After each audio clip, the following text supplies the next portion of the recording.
Hello, Rhode Islanders. I'm Richard Barr, your RI lead guy, coming to you today with LeadSafe Inspections to help you get prepared for your upcoming lead hazard mitigation inspection. We are here on an actual job site that's getting itself prepared to be able to get an inspection conducted.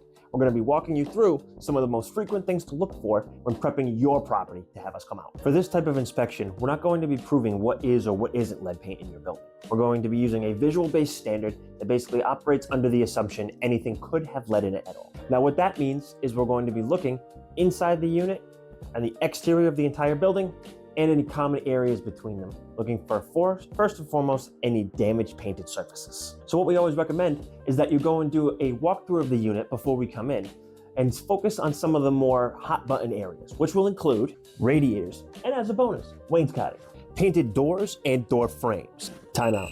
Important thing that we have to talk about when it comes to doors. We look at first the door itself and the frame as to if all the paint on them is intact. The other thing we look for is what's called friction surfaces. What does that mean? When you have two things that rub together, it files the paint down into a dust. Observe.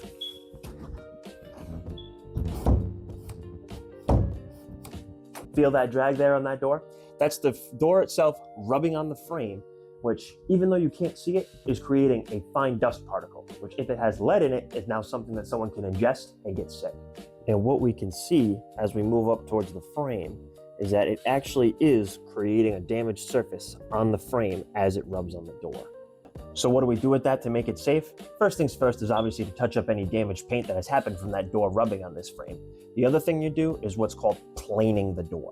Basically just shaving it down so that way it's able to open and shut freely without rubbing on this frame. Windows and window trim. Another pause. When it comes to windows, there's two things we have to look at.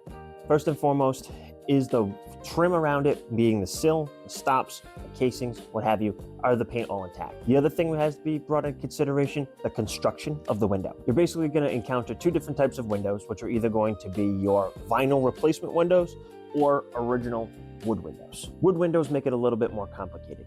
If you have a wood window that has a wood sash and a wood track, which is where the window goes up and down, those won't pass inspection by policy.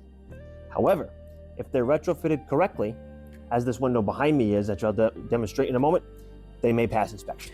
Now what we can see here is that though the window sash still needs a little bit of touch-up paint to pass, vinyl tracks have been installed in place of the old wood ones, as well as a vinyl well that eliminate the friction and impact surface from both components.